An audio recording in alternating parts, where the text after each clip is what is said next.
경주. 고층 빌딩 하나 없는 작은 도시에서 에이펙을 연다고 했을 때 세계가 고개를 갸우뚱했습니다. 이런 소도시가 과연 수천 명이 몰리는 국제회의를 감당할 수 있을까? 하지만 2025년 10월 미국 대통령 트럼프를 필두로 젠슨 황 엔비디아 CEO를 비롯해 1,700명의 글로벌 테크 리더들이 경주로 향했습니다. 그리고 그곳에서 믿을 수 없는 일들이 벌어졌어요. 1000년 전 근거한 치킨집 소맥 파티 그리고 빅딜까지. 월스트리트 저널 기자 제시카 밀러가 목격한 일주일의 충격. 지금 그 놀라운 이야기가 펼쳐집니다. 그 전에 가볍게 눌러주시는 구독과 좋아요는 감동시장에 커다란 힘이 됩니다. 그럼 바로 시작합니다. 안녕하세요. 저는 제시카 밀러입니다. 월스트리트 저널 아시아 테크 담당 기자로 15년째 실리콘밸리와 한국, 중국을 오가며 일하고 있어요. 테슬라, 애플, 삼성, 엔비디아 같은 테크 기업들의 움직임을 추적하는 게 제 일이죠. 2025년 10월, 저는 한국행 비행기에 올랐습니다.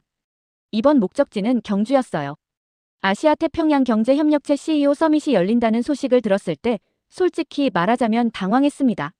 젠슨 황 엔비디아 CEO, 맥가먼 AWS CEO, 사이먼 칸 구글 부사장까지 글로벌 테크 리더 1,700명이 모인다는데 왜 서울도 부산도 아닌 경주일까요? 편집장에게 물었습니다. 경주요? 거기가 어디죠? 편집장은 웃으며 한국의 고대 수도라고 했어요. 역사적인 도시라고 했죠. 저는 고개를 끄덕였지만 마음속으로 한숨이 나왔습니다. 뉴욕 타임스퀘어, 샌프란시스코 모스코니 센터 같은 곳에서 테크 콘퍼런스를 취재해왔는데 들어본 적도 없는 작은 도시라니. 인천공항에서 KTX를 탔습니다. 서울역에서 신경주역까지 약 2시간이었어요. 기차가 도착하고 플랫폼에 내리는 순간 서늘한 가을 공기가 밀려들었습니다. 역사를 둘러보니 예상보다 훨씬 작았어요. 아니, 작다기보다는 너무 소박했습니다. 뉴욕 그랜드 센트럴이나 도쿄역 같은 웅장함은 찾아볼 수 없었죠. 택시를 타고 숙소로 향했습니다. 창밖으로 보이는 경주의 풍경에 실망감이 커졌어요. 화려한 고층 빌딩은 단 하나도 보이지 않았습니다. 대신 낮은 건물들과 기와 지붕이 펼쳐져 있었어요. 잔디로 뒤덮인 둥근 언덕 같은 것들이 곳곳에 보였죠. 나중에 알았지만 그게 고대 왕릉이었습니다. 호텔에 도착해 체크인을 마치고 창문을 열었습니다. 바깥 풍경이 더 넓게 펼쳐졌어요. 현대적인 도시의 모습은 거의 보이지 않았고 기와 지붕과 낮은 건물들, 그리고 멀리 산이 보였습니다. 한숨이 나왔어요. 일주일을 여기서 보내야 한다니. 노트북을 열고 첫날 인상을 메모했습니다. 경주는 너무 작고 조용한 도시다. 에이펙 같은 대규모 국제회의를 치를 만한 인프라가 있는지 의문이다. 고층 빌딩도 화려한 불빛도 없는 이 도시에서 세계 정상들이 모인다니 상상이 안 된다. 취재 일정표를 펼쳤습니다. 내일은 트럼프 대통령과 이재명 대통령의 한미 정상회담이었어요. 그 다음 날엔 CEO 서밋 개막식, 그리고 젠슨 황의 기조연설까지. 일정은 빡빡했죠. 블룸버그는 이미 특보를 냈습니다. 엔비디아가 삼성, SK, 현대차와 신규 계약을 체결할 예정이라고요. 하지만 한 가지 의문이 들었어요. 왜 경주일까?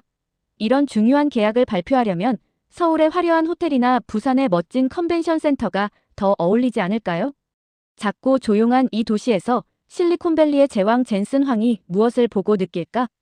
창밖을 다시 내다봤습니다. 해가 지고 있었어요. 도시의 불빛이 하나둘 켜지기 시작했지만 뉴욕이나 도쿄와는 비교도 안 되는 고요함이었습니다. 별이 보일 정도로 어두웠어요. 휴대폰을 꺼내 딸 해나에게 메시지를 보냈습니다. 경주 도착했어.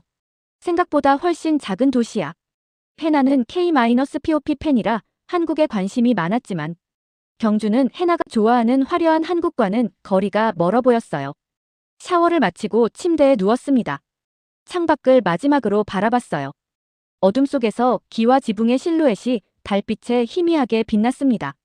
신기하게도 그 모습이 고요하면서도 품이 있어 보였어요. 하지만 여전히 확신할 수 없었죠.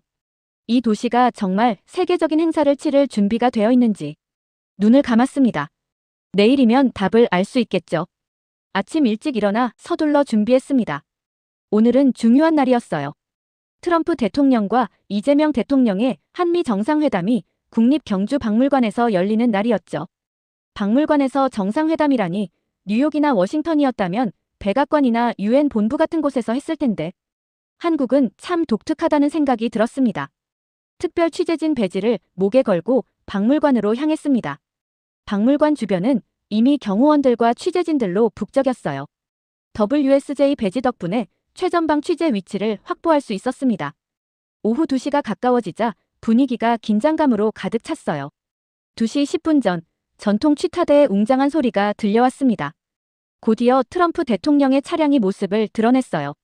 취타대의 선도와 호위를 받으며 차량이 박물관으로 들어오는 모습이 압도적이었습니다. 시계를 확인했어요. 정확히 오후 2시 13분이었죠. 이재명 대통령은 박물관 천년 미소관 앞에서 기다리고 있었습니다. 트럼프 대통령이 차에서 내리자 두 정상은 악수를 나눴어요. 트럼프 대통령은 손으로 이재명 대통령의 어깨를 몇 차례 치며 친근함을 표했죠.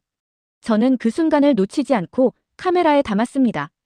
두 정상은 천년 미소관으로 함께 입장했어요. 공식 환영식이 진행됐고 의장대를 사열하는 모습이 이어졌습니다. 취재진들은 쉴 새 없이 셔터를 눌렀죠. 환영식의 하이라이트는 훈장 수여식이었어요. 이재명 대통령이 트럼프 대통령에게 한국 최고 훈장인 무궁화 대훈장을 수여했습니다. 이 대통령은 대한민국 국민이 대통령님께 특별한 감사의 마음을 담아드린다고 말했어요. 트럼프 대통령은 너무 감사하다며 소중히 간직하겠다고 당장 걸고 싶다고 화답했죠. 그리고 가장 놀라운 순간이 이어졌습니다. 이재명 대통령이 트럼프 대통령에게 금빛으로 빛나는 무언가를 전달했어요. 저는 카메라 렌즈를 통해 그것이 무엇인지 확인했습니다. 금관이었어요. 화려하게 빛나는 황금 왕관이었습니다. 트럼프 대통령은 금관을 받으며 밝게 웃었어요. 정말 특별하다, 감사하다는 말이 마이크를 통해 들려왔습니다. 공식 행사가 끝난 후 저는 한국 측 관계자를 붙잡고 금관에 대해 물었습니다. 그는 그것이 천마총 금관의 복제품이라고 설명했어요.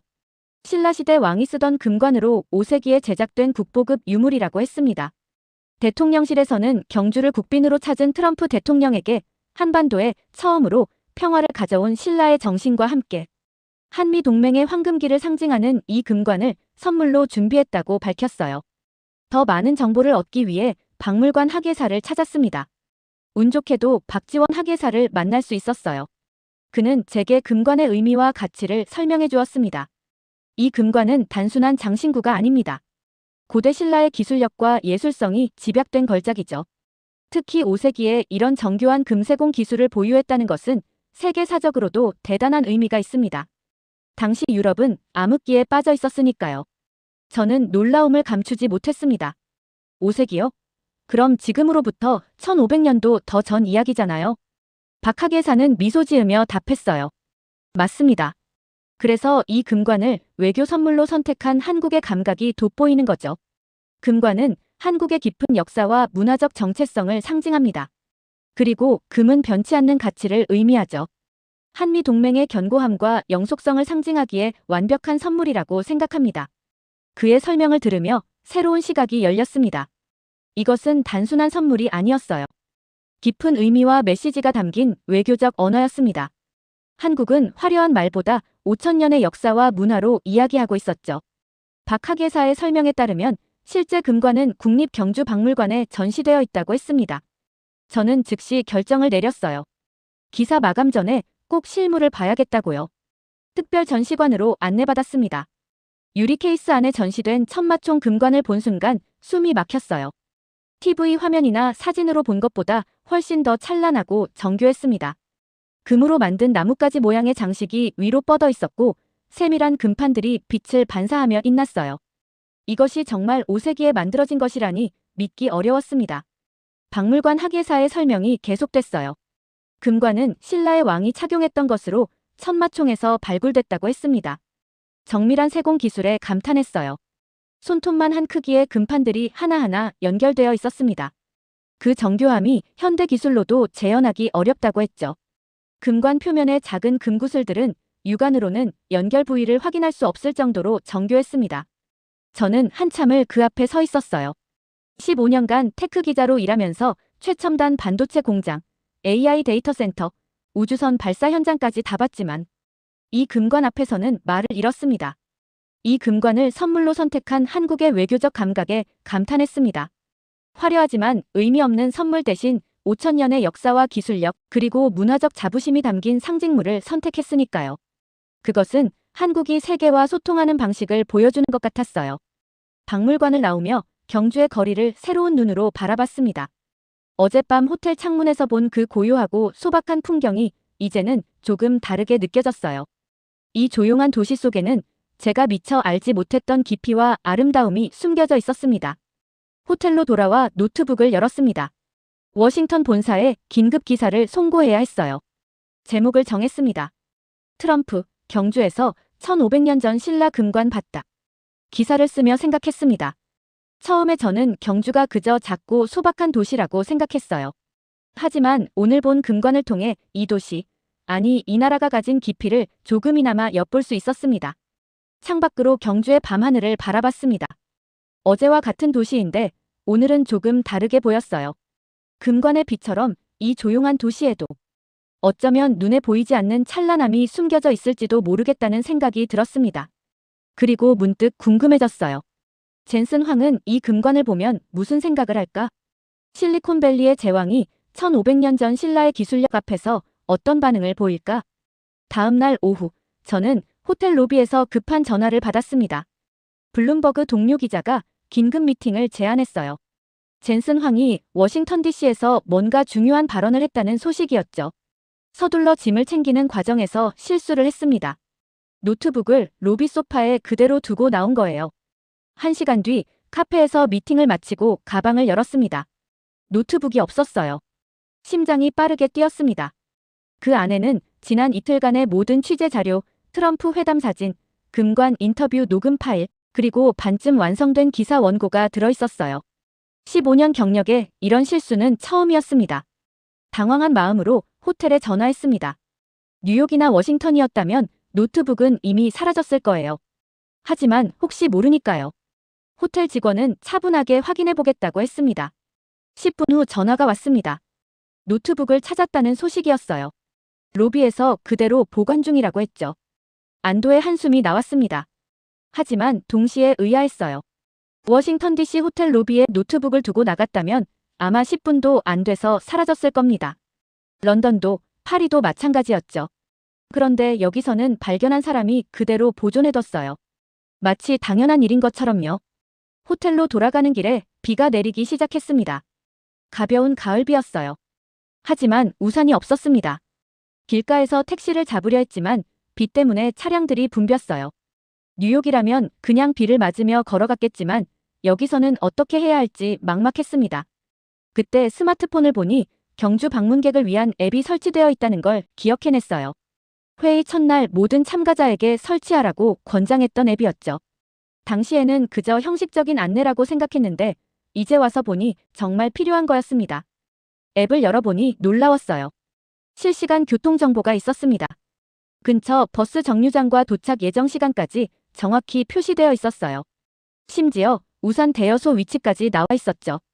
이런 서비스가 있다니 놀라웠습니다. 워싱턴 DC에서도 보지 못한 시스템이었어요. 앱의 안내를 따라 걸어가니 버스 정류장이 보였습니다. 더 놀라운 건 정류장 전자 표지판과 앱의 정보가 일치한다는 점이었어요. 몇 분 뒤 정확히 앱이 예측한 시간에 버스가 도착했습니다. 이런 정확성은 뉴욕에서도 보기 드문 일이었죠. 버스에 오르며 생각했습니다. 이건 단순한 앱이 아니었어요. 도시 전체가 하나의 시스템으로 연결되어 있었습니다. 표지판, 앱, 그리고 실제 교통수단이 완벽하게 동기화되어 있었어요. 겉으로 보기엔 소박하고 조용한 도시였지만 내부에는 놀라운 효율성이 숨겨져 있었죠. 버스 창문으로 밖을 내다보니 길가에서 무언가 움직임이 포착됐어요. 에이펙 행사 관련 직원들로 보이는 사람들이 재빠르게 움직이고 있었습니다. 그들은 마치 이미 준비된 것처럼 방수포를 펼치고 있었어요. 아무런 소란도 혼란도 없이 질서정연하게 움직이는 모습이 인상적이었습니다. 호텔에 도착해보니 놀라운 광경이 펼쳐졌습니다.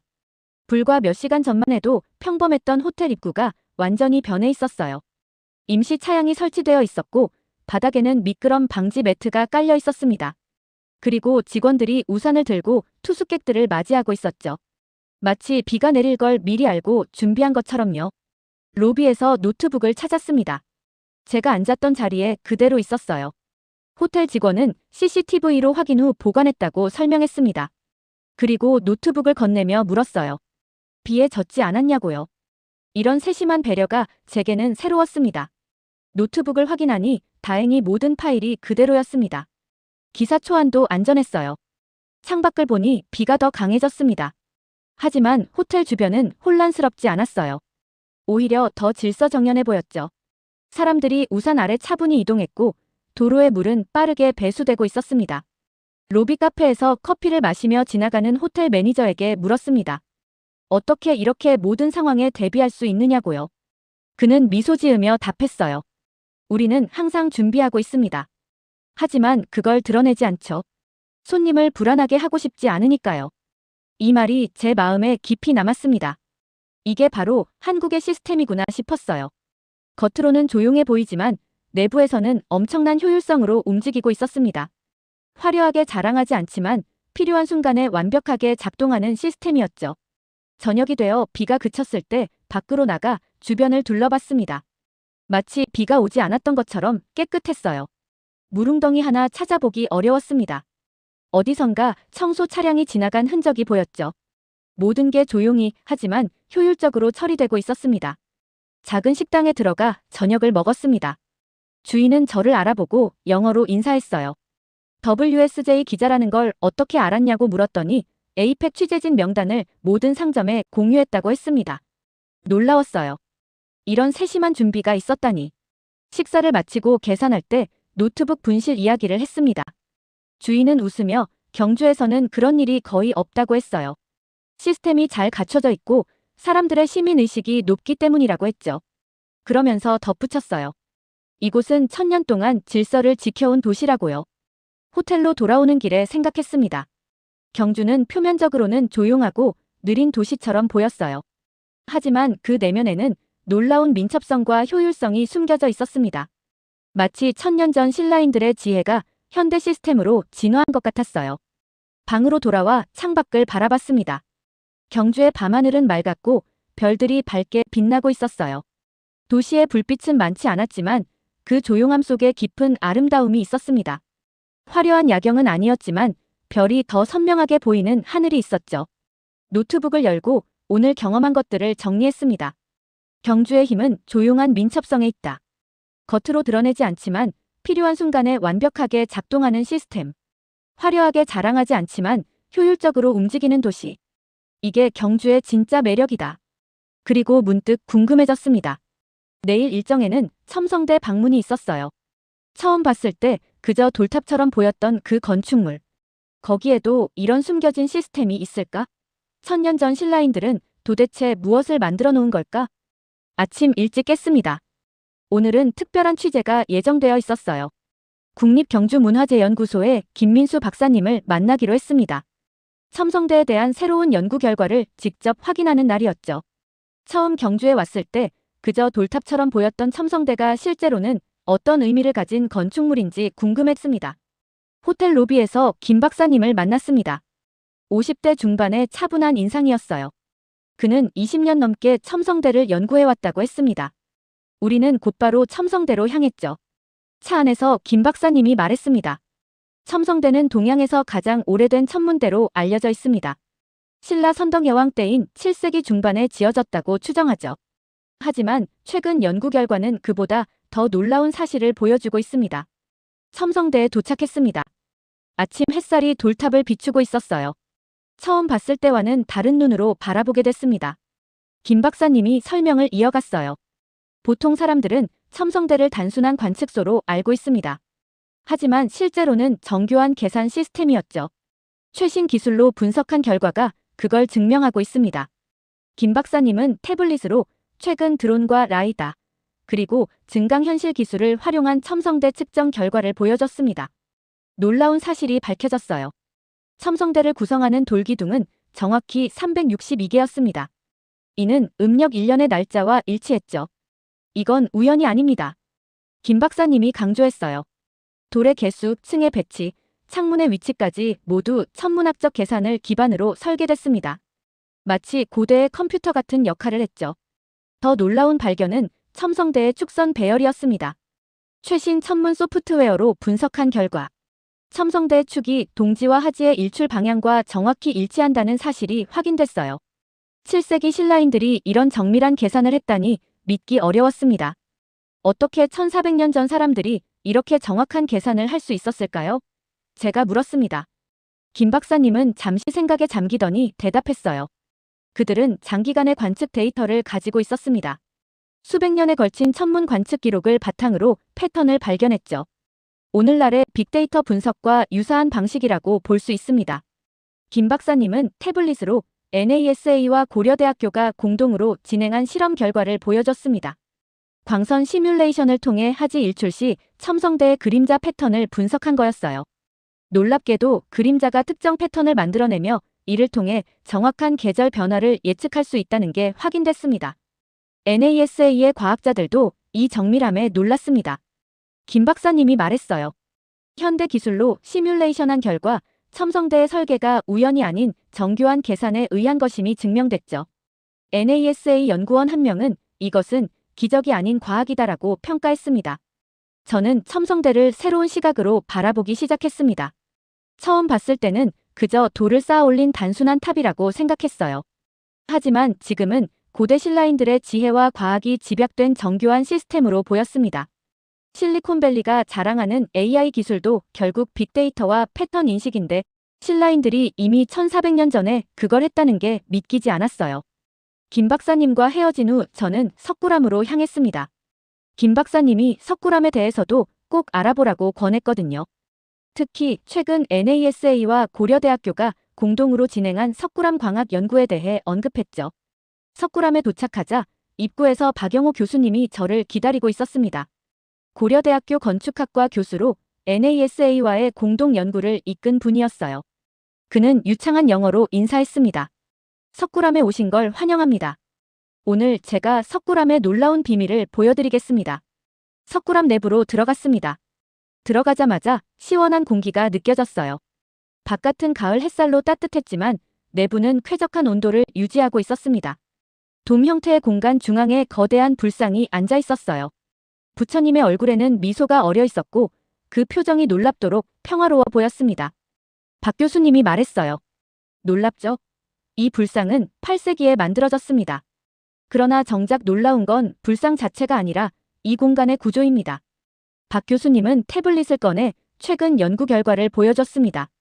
NASA와 고려대학교가 공동으로 진행한 광선 시뮬레이션 연구였어요. 하지 일출 시 석굴암 내부로 들어오는 빛의 경로를 분석한 거였죠. 동지 아침 해가 뜨는 순간 빛이 석굴암 입구를 통과합니다. 그 빛은 정확히 부처님의 이마에 도달하도록 설계되어 있어요. 이건 우연이 아닙니다. 정교한 계산의 결과죠. 시뮬레이션 영상을 보니 실제로 빛이 복잡한 경로를 따라 불상의 이마에 닿는 모습이 보였습니다. 마치 현대의 레이저, 광학 기술처럼 정밀했어요. 어떻게 8세기 사람들이 이런 정밀한 계산을 할 수 있었을까요?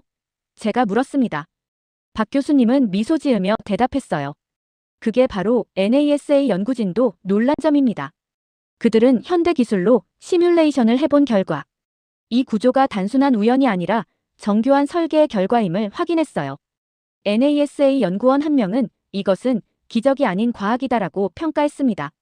석굴암을 나오며 생각했습니다. 경주에 도착했을 때 가졌던 선입견이 얼마나 잘못됐는지요. 저는 이 도시를 너무 피상적으로 판단했어요. 화려한 외관이 없다는 이유로 그 가치를 과소평가했죠. 하지만 이곳에는 표면 아래 놀라운 지혜와 기술이 숨겨져 있었습니다. 호텔로 돌아와 WSJ 본사에 특집 기사를 제안했습니다. NASA도 감탄한 1400년 전 한국의 과학기술이라는 제목으로요. 편집장은 즉시 승인했어요. 그때 휴대폰에 긴급 알림이 떴습니다. CNN 속보였어요. 젠슨 황이 워싱턴 DC GTC 컨퍼런스에서 중요한 발언을 했다는 겁니다. 한국에서 매우 기쁜 발표가 있을 것이라고요. 심장이 빠르게 뛰기 시작했습니다. 드디어 시작되는 건가? 노트북 화면을 응시했습니다. CNN 속보가 계속 업데이트되고 있었어요. 젠슨 황 엔비디아 CEO가 워싱턴 DC GTC 컨퍼런스에서 한 발언이 전 세계 테크 업계를 뒤흔들고 있었습니다. 영상을 재생했습니다. 검은색 가죽 재킷을 입은 젠슨 황이 무대에 서 있었어요. 취재진이 물었습니다. 삼성전자와 SK하이닉스 등 한국 기업들과 어떤 협력을 기대하느냐고요. 젠슨 황은 잠시 미소를 지으며 대답했습니다. 삼성, SK, 현대차, LG, 네이버. 한국 첨단 분야 생태계를 보면 모든 회사가 제 깊은 친구이자 매우 좋은 파트너입니다. 그리고 폭탄 선언이 이어졌어요. 제가 대한민국에 갔을 때 한국 국민들과 트럼프 대통령에게 매우 기쁜 발표가 있을 겁니다. 실제 발표는 며칠 뒤에 이뤄질 겁니다. 또 다른 기자가 물었습니다.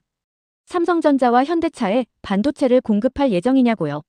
젠슨 황은 자신 있게 답했어요. 우리는 삼성전자, 현대차와 다양한 방식으로 협력하고 있습니다. 두 회사는 인공지능 공장에 투자할 예정입니다. 영상을 멈췄습니다. 심장이 빠르게 뛰었어요. 이건 단순한 립서비스가 아니었습니다. 젠슨 황은 구체적인 회사명을 언급했고 며칠 뒤라는 명확한 시점까지 제시했죠. 그리고 지금 그 며칠 뒤가 바로 여기 경주였습니다. 휴대폰이 울렸습니다. 블룸버그 동료 기자 마크였어요. 제시카, 블룸버그 특보 봤어? 지금 난리 났어. 마크의 목소리가 흥분되어 있었습니다. 급히 블룸버그 사이트를 열었어요. 특보 제목이 화면을 가득 채웠습니다. 엔비디아 10월 31일 삼성전자 SK 현대차 네이버와 AI 반도체 신규 계약 체결 예정. 기사를 빠르게 읽었습니다. 계약은 각 사계별로 이뤄질 전망이고 구체적인 공급 규모는 아직 알려지지 않았지만 오는 10월 31일 경주에서 열리는 에이펙 CEO 서밋 특별 세션 전에 발표될 것으로 예상된다고 했어요. 10월 31일. 오늘이 10월 28일이니 사흘 뒤였습니다. 마크가 다시 말했습니다. 제시카, 이거 대박 아냐? 8번 거부당한 삼성이 결국 엔비디아와 계약한다는 거잖아. 로비로 내려올래? 다른 기자들도 모이고 있어. 로비로 내려갔습니다. 이미 WSJ, 블룸버그, 파이낸셜 타임스, 로이터 기자들이 모여 있었어요. 모두 노트북을 들여다보며 긴급 취재 회의를 하고 있었죠. 파이낸셜 타임스의 사라가 말했습니다. 2024년 삼성 HBM 거부건 기억하지? 8번이나 거부당했잖아. 그런데 지금 계약한다고? 도대체 무슨 일이 있었던 거야? 저는 즉시 과거 자료를 검색하기 시작했습니다. 2024년 봄부터 여름까지 엔비디아는 삼성전자의 HBM 샘플을 무려 8번이나 거부했어요. 품질 기준을 충족하지 못한다는 이유였죠. 당시 업계에서는 삼성이 HBM 경쟁에서 완전히 밀려났다는 평가가 지배적이었습니다. 하지만 그 후 512일간 무슨 일이 있었던 걸까요? 자료를 더 찾아봤습니다. 2025년 봄 삼성전자가 AMD와 8조 원 규모의 HBM 공급 계약을 체결했다는 기사가 나왔어요. 엔비디아가 아닌 AMD였지만 이건 삼성의 기술력이 인정받았다는 증거였습니다. 로이터의 존이 말했습니다. 내 생각엔 AMD 계약이 터닝 포인트였던 것 같아. 엔비디아가 당황했을 거야. 8번 거부한 삼성이 경쟁사 AMD와 손잡았으니까. 마크가 고개를 끄덕였어요. 그리고 지금 GB300 출시를 앞두고 있잖아. HBM 공급선을 다각화해야 하는 시점이고 SK하이닉스만으로는 부족할 수도 있어. 저는 생각에 잠겼습니다. 그렇다면 이건 단순한 비즈니스 계약이 아니었어요. 8번 거부, 512일의 재설계, AMD 계약, 그리고 엔비디아의 재검증. 이 모든 과정이 하나의 드라마였던 거죠. 사라가 물었습니다. 근데 왜 경주에서 발표하는 거지? 서울 시내 멋진 호텔에서 기자회견하면 되잖아. 그 질문에 아무도 답하지 못했습니다. 하지만 저는 지난 사흘간 경주에서 본 것들이 떠올랐어요. 천마총 금관, 첨성대, 석굴암. 1000년 넘게 이어진 기술력과 지혜. 한국은 화려한 쇼 대신 깊이로 승부하고 있었습니다. 휴대폰이 다시 울렸습니다. 익명의 정보원이었어요. 텍스트 메시지가 왔습니다. 10월 30일 저녁, 젠슨 황이 이재용, 정의선과 서울 삼성동에서 만난다. 비공식 만찬이다. 심장이 다시 빠르게 뛰기 시작했습니다. 서울 삼성동이라고? 31일 경주 발표 하루 전에 서울에서 만난다는 건가? 마크에게 보여줬습니다. 마크의 눈이 커졌어요. 이거 확실해? 비공식이라면 취재하기 어려울 텐데. 확실하지 않아. 저는 솔직하게 답했습니다. 하지만 확인해볼 가치는 있어. 내일 저녁 서울로 가봐야겠어. 다른 기자들도 동요했습니다. 모두 같은 생각을 하고 있었죠. 역사적인 계약이 발표되기 전에 뭔가 중요한 일이 벌어질 거라고요. 로비에서 올라와 방으로 돌아왔습니다. 창밖으로 경주의 밤하늘이 보였어요. 고요하고 평화로운 도시. 하지만 사흘 뒤 이곳에서 실리콘밸리와 한국 테크 산업의 역사가 새로 쓰일 예정이었습니다. 노트북을 열고 정리하기 시작했습니다. 젠슨 황의 워싱턴 DC 발언, 블룸버그 특보, 그리고 익명정보원의 팁까지. 모든 조각이 하나씩 맞춰지고 있었어요. 하지만 가장 큰 질문은 여전히 남아있었습니다. 젠슨 황은 왜 8번이나 거부했던 삼성과 지금 손잡으려는 걸까? 그리고 그 발표를 왜 하필 경주에서 하는 걸까? 내일 서울에 가면 답을 찾을 수 있을까요? 10월 30일 오후 4시, 저는 KTX에 몸을 실었습니다. 경주에서 서울까지 약 2시간.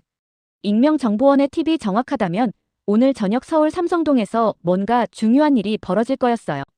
젠슨 황, 이재용, 정의선. 세 사람이 만난다는 건 단순한 식사가 아니었습니다. 기차 안에서 노트북을 열었습니다. 삼성동 일대 지도를 검색하고 주요 레스토랑 목록을 확인했어요. 미슐랭 스타 레스토랑, 고급 한식당, 프라이빗 다이닝까지. 어디서 만날까 예상하며 리스트를 만들었죠. 서울역에 도착했습니다. 택시를 타고 삼성동으로 향했어요. 오후 6시쯤 삼성동 일대에 도착했습니다. 아직 해가 완전히 지지 않은 시간이었죠. 저는 코엑스 인근 카페에 자리를 잡고 대기했습니다. 오후 7시 휴대폰이 울렸습니다. 익명정보원이었어요. 깐푸치킨. 삼성동 코엑스 인근. 30분 후. 깐푸치킨이라고. 저는 눈을 의심했습니다. 치킨집이요? 세계 최고의 테크 CEO들이 치킨집에서 만난다고요? 미슐랭도 아니고 고급 한식당도 아니고 치킨집이라니.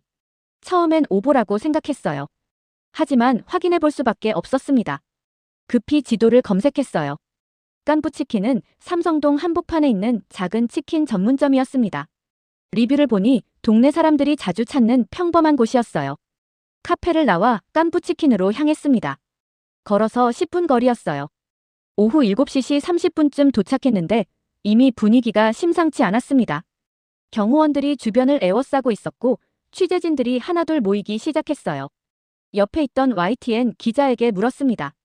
정말 여기서 만나나요? 그는 고개를 끄덕이며 답했어요. 30분 전에 확정 정보 들어왔어요. 젠슨 황 CEO가 이재용 회장, 정의선 회장이랑 여기서 치맥한다고요. 치맥. 치킨과 맥주를 합친 한국식 표현이었습니다. 뉴욕이나 실리콘밸리에서는 상상도 할 수 없는 조합이었어요. 빌 게이츠나 일론 머스크가 동네 치킨집에서 맥주 마시는 걸 본 적 있나요? 하지만 지금 여기 한국에서는 그 일이 벌어지고 있었습니다. 오후 8시가 가까워지자 인파가 급격히 늘어났습니다. 취재진만 수백 명이었고 소식을 듣고 몰려든 시민들까지 합치니 1000명은 넘어 보였어요. 깐푸치킨 앞 도로가 사람들로 가득 찼습니다. 강남경찰서에서 질서유지선을 설치했습니다. 안전사고 우려 때문이었죠. 저는 WSJ 배지 덕분에 최전방 위치를 확보할 수 있었어요. 치킨집 유리창이 보이는 거리였습니다. 오후 8시 15분, 함성이 터져 나왔습니다. 검은색 차량 3대가 천천히 다가오고 있었어요. 하지만 인파 때문에 차량이 치킨집 앞까지 갈 수 없었습니다. 차량이 50m쯤 떨어진 곳에 멈췄어요. 그리고 놀라운 광경이 펼쳐졌습니다. 젠슨 황, 이재용, 정의선 세 사람이 차에서 내려 걸어오기 시작한 거예요. 경호원들이 에워쌌지만 세 사람은 여유롭게 걸었습니다. 젠슨 황은 그의 트레이드 마크인 검은색 가죽 재킷을 입고 있었어요. 시민들이 환호했습니다. 엔비디아, 삼성, 현대차, 함성이 사방에서 터져 나왔죠. 젠슨 황은 손을 흔들며 화답했습니다. 이재용 회장과 정의선 회장도 미소를 지으며 시민들에게 인사했어요. 치킨집 문이 열렸습니다. 세 사람이 안으로 들어갔어요. 유리 폴딩 도어로 구획된 4인용 테이블이었습니다. 밖에서도 안이 들여다보였죠. 이건 프라이빗 미팅이 아니었어요. 세상에 보여주려는 거였습니다. 테이블에 치킨이 올라왔습니다. 갓 튀긴 황금빛 치킨이었어요. 그리고 생맥주가 따라졌죠. 젠슨 황이 먼저 잔을 들었습니다. 그의 목소리가 밖까지 들렸어요. 우리의 우정과 세계의 미래를 위하여. 세 사람이 건배했습니다. 생맥주를 단숨에 비우는 모습이 보였어요. 그리고 이어서 직원이 작은 잔들을 가져왔습니다. 소주와 맥주였어요. 폭탄주를 만드는 거였죠. 옆에 있던 한국 기자가 웃으며 말했습니다. 소맥이에요. 한국식 폭탄주죠. 외국인들한테는 좀 독한데 젠슨 황이 할 수 있을까요? 하지만 젠슨 황은 주저하지 않았습니다. 이재용 회장이 소맥 만드는 법을 보여줬고 젠슨 황도 따라했어요. 세 사람이 다시 건배하며 소맥을 들이켰습니다. 함성이 더 커졌어요. 식사가 한창 진행되던 중 젠슨 황이 자리에서 일어났습니다. 밖으로 나오는 거였어요. 경호원들이 긴장했지만 젠슨 황은 여유로웠습니다.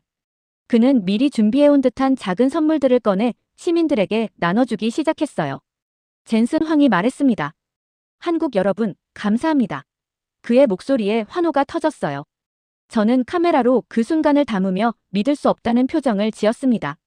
실리콘밸리의 제왕이 서울 한복판 치킨집 앞에서 시민들과 하이파이브를 하고 있었어요. 이재용 회장이 나왔습니다.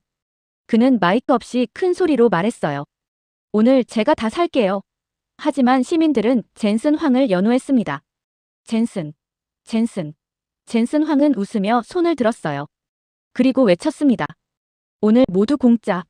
순간 치킨집이 폭발할 듯한 환호로 가득 찼습니다. 골든벨이었어요. 정의선 회장이 웃으며 말했습니다. 그럼 저는 2차 살게요. 저는 그 광경을 보며 깨달았습니다. 이건 단순한 식사가 아니었어요. 이건 메시지였습니다. 한국은 격식과 권위가 아닌 진심과 소통으로 비즈니스를 한다는 메시지. 미슐랭 레스토랑의 와인이 아니라 동네 치킨집의 소맥으로 파트너십을 맺는다는 메시지였죠. 뉴욕에서 CEO들은 미팅룸에서 만납니다. 실리콘밸리에서는 골프장이나 고급 레스토랑에서 만나죠. 하지만 한국에서는 치킨집에서 만났습니다. 그리고 그게 더 진실했어요. 밤 10시쯤 세 사람이 치킨집을 나왔습니다. 젠슨 황의 얼굴은 붉게 상기되어 있었어요. 소맥 때문이었죠. 하지만 그의 표정은 행복해 보였습니다. 이재용 회장과 정의선 회장도 마찬가지였어요. 저는 급히 호텔로 돌아왔습니다. 노트북을 열고 기사를 쓰기 시작했어요. 제목을 정했습니다. 실리콘밸리가 치맥 앞에 무릎 꿇은 밤. 내일이면 모든 게 밝혀질 겁니다. 10월 31일 경주에서 10월 31일 오전 6시 새벽 KTX를 타고 경주로 돌아왔습니다. 어젯밤 삼성동 치맥 회동의 여운이 아직 가시지 않았어요. 오늘 오후 발표될 역사적 계약을 취재하기 위해 전 세계 기자들이 경주로 몰려들었습니다. 오전 10시 긴급 브리핑이 있었습니다. 오늘 오후 2시 30분 에이펙 CEO 서밋 특별 세션 직전에 중요한 발표가 있을 예정입니다. 장소는 경주 화백 컨벤션 센터 그랜드 볼룸입니다. 드디어 공식 확인이 나온 거였어요. 오전 11시쯤 젠슨 황이 최태원 SK그룹 회장을 만났다는 소식이 들렸습니다. 30분간의 비공개 미팅이었죠. 점심도 거른 채 화백 컨벤션 센터로 향했습니다. 1,700명의 글로벌 기업 리더들이 자리를 채우기 시작했어요. 제인 프레이저 시티그룹 CEO, 호아킨 두아토 존슨 앤 존슨 CEO. 세계 경제를 움직이는 사람들이 모두 이 자리에 있었습니다. 오후 2시 20분, 무대 뒤편에서 움직임이 포착됐습니다. 검은색 가죽 재킷을 입은 젠슨 황, 그 뒤로 이재용 회장이 따라 들어왔어요. 두 사람이 나란히 서는 걸 보는 순간 심장이 빠르게 뛰기 시작했습니다. 오후 2시 30분, 조명이 어두워지며 대형 스크린의 영상이 재생됐습니다. 2024년 봄 삼성전자 수원 반도체 연구소, 밤낮 없이 일하는 엔지니어들. 자막이 나왔어요. 8번의 거부, 512일의 도전. 2025년 봄 AMD 계약, 그리고 여름 엔비디아 재검증. 마침내 GB300에 삼성 HBM이 탑재되는 순간까지. 조명이 다시 켜지고 젠슨 황이 연단으로 나왔습니다. 여러분, 저는 오늘 매우 기쁜 소식을 전하러 왔습니다. 엔비디아는 대한민국의 위대한 파트너들과 함께 AI 시대의 미래를 만들어갈 것입니다. 대형 스크린에 슬라이드가 떴습니다. 엔비디아 마이너스 삼성전자 AI 반도체 공급 계약 체결. 삼성전자는 512일 동안 포기하지 않았습니다. 8번의 거부에도 불구하고 그들은 더 나은 기술을 만들어냈죠. 그 결과 우리의 차세대 GPU인 GB300에 삼성의 HBM이 탑재됩니다. 홀 안이 박수로 가득 찼습니다. 이재용 회장이 무대로 올라와 젠슨 황과 악수를 나눴어요. 두 사람이 계약서에 서명하는 장면이 대형 스크린에 클로즈업 됐습니다. 8번 거부당한 회사가 512일 만에 역전극을 쓴 순간이었죠. 젠슨 황이 다시 말했습니다. 그리고 오늘 우리는 더 많은 발표가 있습니다. SK 하이닉스와의 지속적인 파트너십, 현대차 그룹의 AI 공장 투자, 그리고 네이버와의 협력까지. 하지만 모든 시선은 첫 번째 발표 삼성전자에 집중되어 있었습니다. 기자회견에서 로이터 기자가 물었습니다. 8번이나 거부했던 삼성과 왜 지금 계약하게 됐나요? 젠슨 황은 답했어요. 저는 실수했습니다. 삼성의 잠재력을 과소평가했죠. 하지만 그들은 포기하지 않고 증명해냈습니다. 그게 바로 한국입니다. 이재용 회장도 말했습니다. 8번의 거부는 우리에게 선물이었습니다. 그 덕분에 더 나은 기술을 만들 수 있었죠. 해가 지기 시작했습니다. 창밖으로 경주의 풍경이 보였어요. 천마총, 첨성대, 석굴암. 천년을 이어온 기술력과 지혜의 땅. 그리고 오늘 이곳에서 또 하나의 역사가 만들어졌습니다. 오후 5시 모든 공식 일정이 끝났습니다. 기사를 송고하고 나니 온몸의 긴장이 풀렸어요. 내일 아침 일찍 서울로 이동한 후 미국행 비행기를 타야 했죠. 호텔 방 창가에 앉아 일주일 전을 떠올렸습니다. 작고 초라하다고 생각했던 이 도시. 고층 빌딩도 화려한 불빛도 없어서 실망했던 그 첫날 밤. 하지만 지금은 완전히 달랐어요. 천마총 금관이 보여준 1500년 전의 기술력, 첨성대가 증명한 천문학적 정밀함, 석굴암의 과학적 설계, 그리고 오늘 목격한 512일의 역전 드라마까지. 휴대폰을 꺼내 딸 해나에게 영상통화를 걸었습니다. 엄마, 기사 봤어. 대박이던데? 해나의 목소리가 들렸어요. 해나야, 여기 사람들은 1000년 전부터 조용히 위대한 걸 만들어 왔어. 화려하게 자랑하지 않고 묵묵히 증명하는 거지. 오늘 본 삼성 이야기도 그래. 8번 거부당했지만 512일 동안 포기하지 않고 결국 이겼잖아. 통화를 마치고 마지막으로 동궁과 월지에 갔습니다. 해가 완전히 지고 야경 조명이 켜지기 시작했어요. 물 위에 반사된 불빛과 건물의 실루엣이 꿈같은 분위기를 만들어냈습니다. 뉴욕이나 도쿄에서는 경험할 수 없는 고요함. 그러나 이 고요함은 텅 빈 게 아니라 1000년의 시간이 응축된 깊이 있는 침묵이었어요. 벤치에 앉아 노트북을 열었습니다. 마지막 메모를 남겼어요. 나는 에이펙 회의를 취재하러 경주에 왔다. 하지만 내가 본 건 단순한 국제회의가 아니었다. 나는 문명을 봤다. 1000년의 시간을 견뎌온 조용하지만 강인한 문명을. 지난 10년간 저는 전 세계 주요 도시를 취재했습니다. 파리는 가장 화려했고 런던은 가장 웅장했으며 뉴욕은 가장 역동적이었어요. 하지만 경주는 가장 완벽했습니다. 화려함 대신 깊이를, 과시 대신 진심을, 소음 대신 시스템을 보여줬으니까요. 호텔로 돌아와 창가에 섰습니다. 별이 빛나는 하늘 아래 기와 지붕의 실루엣이 어둠 속에서 희미하게 보였어요. 노트북에 마지막 문장을 적었습니다. 경주는 세계에 이렇게 말한다. 진정한 위대함은 소리 높여 외치는 게 아니라 1000년의 시간 속에서 자신의 가치를 증명하는 것이다. 그리고 오늘 삼성이 바로 그걸 증명했다. 눈을 감으며 생각했습니다. 실리콘밸리는 10년을 보지만 경주는 1000년을 봅니다. 그래서 오늘 삼성이 이겼어요. 지금까지 월스트리트저널 제시카 밀러 기자가 경주에서 목격한 놀라운 일주일을 들어보셨습니다. 작고 조용한 도시라고 무시받던 경주. 하지만 그곳엔 1000년을 이어온 기술력과 지혜가 숨어 있었죠. 2025년 10월 31일 경주에서 엔비디아와 진한 파트너십을 내보였죠. 화려함 대신 깊이를, 과시 대신 진심을 보여준 한국의 저력. 1000년 고도가 실리콘밸리를 설득한 순간이었습니다. 경주의 1000년 지혜에 감동했다면 한국 최고. 댓글을 남겨주세요. 오늘도 감동시장에 들러주셔서 감사합니다. 구독, 좋아요, 알림 설정으로 매일 만나요.